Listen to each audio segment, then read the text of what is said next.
दोस्तों, भारत और इंग्लैंड के बीच 5 मैचों की टेस्ट श्रृंखला खेली जा रही है और इस टेस्ट सीरीज के चौथे टेस्ट मुकाबले के तीसरे और सबसे रोमांचक दिन फिर एक बार भारत और इंग्लैंड की टीमें आमने सामने थी।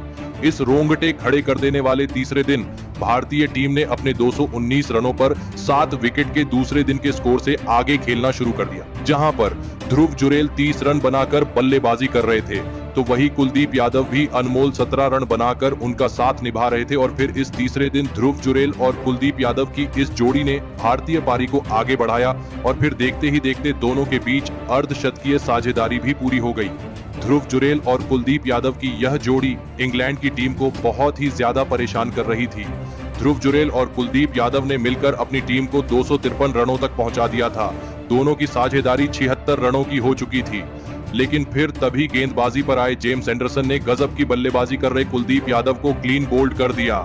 कुलदीप यादव 131 गेंदों में 28 रनों की सबसे महत्वपूर्ण पारी खेलकर आउट हो गए। कुलदीप यादव की इस पारी ने भारतीय टीम की इस मुकाबले में वापसी करवा दी थी। अब विकेट गिरने के बाद आकाशदीप बल्लेबाजी करने मैदान में उतरे, लेकिन अब ध्रुव जुरेल ने अब अपने हाथ खोलने शुरू कर दिए और अपने अंतरराष्ट्रीय करियर का पहला अर्धशतक इस मुकाबले में पूरा कर लिया। ध्रुव जुरेल अब इस मुकाबले में धमाकेदार बल्लेबाजी कर रहे थे, क्योंकि भारतीय टीम के पास ज्यादा विकेट नहीं बचे थे और फिर आकाशदीप के साथ मिलकर ध्रुव जुरेल ने भारतीय पारी को तेजी से आगे बढ़ाया और 9वें विकेट के लिए 40 रनों की महत्वपूर्ण साझेदारी बनाई। लेकिन तभी दूसरे छोर पर आकाशदीप को शोएब बशीर ने एलबीडब्ल्यू आउट कर दिया। आकाशदीप 29 गेंद में 9 रन बनाकर आउट हो गए। अब भारतीय टीम के पास एक ही विकेट बचा था और ध्रुव जुरेल अपने इस मुकाबले के ऐतिहासिक शतक से कुछ ही रन दूर थे। अब मोहम्मद सिराज उनका साथ देने मैदान में उतरे थे, लेकिन एक छोर से ध्रुव जुरेल रन बनाने से नहीं चूक रहे थे। अब ध्रुव जुरेल केवल 10 रनों से अपने अर्धशतक से दूर थे, लेकिन तभी गेंदबाजी पर आए टॉम हार्डली ने ध्रुव जुरेल को क्लीन बोल्ड कर दिया। ध्रुव जुरेल 149 गेंदों में 90 रनों की ऐतिहासिक पारी खेलकर आउट हो गए और इसी के साथ भारतीय टीम की पहली पारी 307 रनों पर खत्म हो गई। लेकिन इसके बावजूद भारतीय टीम 46 रनों से इंग्लैंड की पहली पारी से पीछे रह गई और फिर उसके बाद दूसरी पारी में बल्लेबाजी करने इंग्लैंड के 2 दिग्गज ओपनर बल्लेबाज मैदान में उतरे। जैक क्रोली और बेन डकैट के कंधों पर इस पारी में अपनी टीम को एक शानदार ओपनिंग शुरुआत दिलाने की बहुत ही बड़ी जिम्मेदारी थी, लेकिन इंग्लैंड की इन उम्मीदों को पारी के शुरुआती ओवरों में ही भारतीय तेज गेंदबाजी ने तोड़ दिया और गेंदबाजी पर आए रविचंद्रन अश्विन ने बेन डकैट को सरफराज खान के हाथों कैच आउट कर दिया। बेन डकैट 15 गेंद में 15 रन बनाकर आउट हो गए। बेन डकैट के जल्दी आउट हो जाने के बाद अब इंग्लैंड की टीम की तरफ से ऑली पॉप मैदान में उतरे थे, लेकिन उसकी अगली ही गेंद पर ऑली पॉप को भी रविचंद्रन अश्विन ने एलबीडब्ल्यू आउट करके इंग्लैंड की टीम को दूसरा बड़ा झटका दे दिया। ऑली पॉप बिना खाता खोले ही आउट हो गए। रविचंद्रन अश्विन की इस शानदार गेंदबाजी ने एक ही ओवर में पूरा मुकाबला ही पलट दिया था। अब विकेट गिरने के बाद पहले पारी के शतकवीर जो रूट मैदान में उतरे थे और फिर यहां से जो रूट और जैक क्रोली ने इंग्लैंड की पारी को आगे बढ़ाया। खास करके जैक क्रोली इस पारी में तूफानी फॉर्म में नजर आ रहे थे।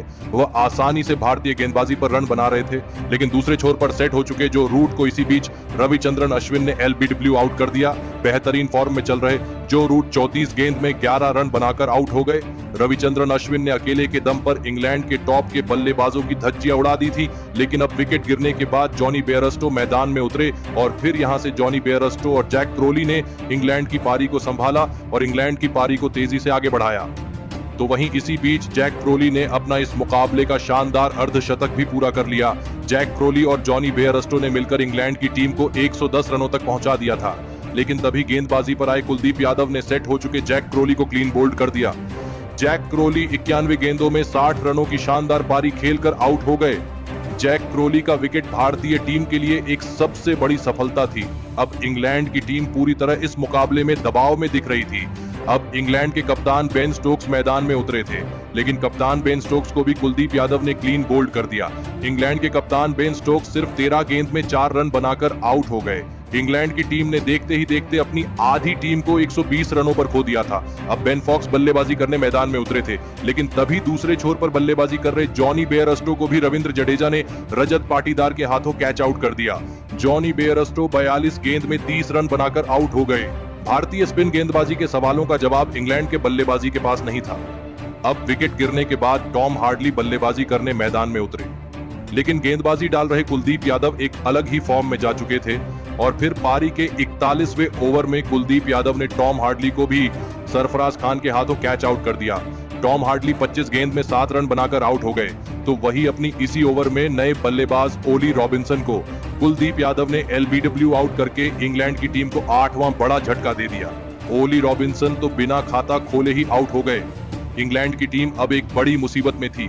भारतीय स्पिन गेंदबाजी का खौफ साफ तौर पर इंग्लैंड की बल्लेबाजी में दिख रहा था। अब विकेट गिरने के बाद शोएब बशीर बल्लेबाजी करने मैदान में उतरे और फिर यहां से भारतीय टीम की शानदार गेंदबाजी के सामने बेन फॉक्स और शोएब बशीर ने इंग्लैंड की पारी को संभालने की पूरी कोशिश करी, लेकिन भारतीय टीम की स्पिन गेंदबाजी के सामने वह भी ज्यादा देर तक नहीं टिक पाए और फिर गेंदबाजी पर आए रविचंद्रन अश्विन ने बेन फॉक्स को अपनी ही गेंद पर कैच आउट कर दिया। बेन फॉक्स 76 गेंद में 17 रन बनाकर आउट हो गए और फिर आखिरी विकेट के रूप में बल्लेबाजी करने उतरे जेम्स एंडरसन को भी रविचंद्रन अश्विन ने ध्रुव जुरेल के हाथों कैच आउट करके इंग्लैंड की दूसरी पारी को 145 रनों पर ही खत्म कर दिया। और फिर इसी के साथ इंग्लैंड टीम ने भारतीय टीम को इस चौथे टेस्ट मुकाबले को जीतने के लिए 192 रनों का लक्ष्य दिया। उसके बाद इस तीसरे दिन के अंत में अपनी दूसरी पारी में भारतीय टीम के 2 दिग्गज ओपनर बल्लेबाज बल्लेबाजी करने मैदान में उतरे। यशस्वी जायसवाल और भारतीय कप्तान रोहित शर्मा के कंधों पर इस इंग्लैंड द्वारा मिले लक्ष्य को हासिल करने के लिए अपनी टीम को एक विस्फोटक ओपनिंग शुरुआत दिलाने की बहुत ही बड़ी जिम्मेदारी थी और ऐसा ही भारतीय ओपनर बल्लेबाजों ने करके दिखाया। खास करके भारतीय टीम के कप्तान रोहित शर्मा इस मुकाबले में तूफानी बल्लेबाजी कर रहे थे। बेसबॉल अंदाज में बल्लेबाजी करने वाली इंग्लैंड की टीम के सामने कप्तान रोहित शर्मा अपने अंदाज में बेसबॉल मेहमान इंग्लैंड की टीम को दिखा रहे थे और फिर इस तीसरे दिन भारतीय टीम ने कोई भी विकेट नहीं गंवाया और 40 रन भी बना लिए, लेकिन भारतीय टीम अभी भी जीत के लिए 52 रनों की आवश्यकता थी। अब देखना रोमांचक हो गया कि भारतीय टीम को इंग्लैंड की गेंदबाजी इस टेस्ट मुकाबले की चौथे दिन रोक पाएगी या फिर नहीं। लेकिन दोस्तों, इसके बावजूद भारतीय टीम की पहली पारी में ध्रुव जुरेल ने 90 रनों की ऐतिहासिक पारी खेली। उनसे इस मुकाबले में भारतीय टीम की असल में वापसी कराई। जिस समय पर पूरी भारतीय टीम ने इंग्लैंड के गेंदबाजों के सामने घुटने टेक दिए थे, उस वक्त ध्रुव जुरेल ने अकेले के दम पर 149 गेंदों में 90 रन की अद्भुत पारी खेली और इसी चलते भारतीय टीम इस मुकाबले में जीत के इतने नज़दीक आ चुकी है। तो दोस्तों, आप ध्रुव जुरेल को इस गजब की बल्लेबाजी के लिए उन्हें 10 में से कितना अंक देना चाहेंगे? अपनी कीमती राय नीचे कमेंट में देना ना भूलें और ऐसे ही खबरों के लिए हमारे चैनल को सब्सक्राइब करें। धन्यवाद।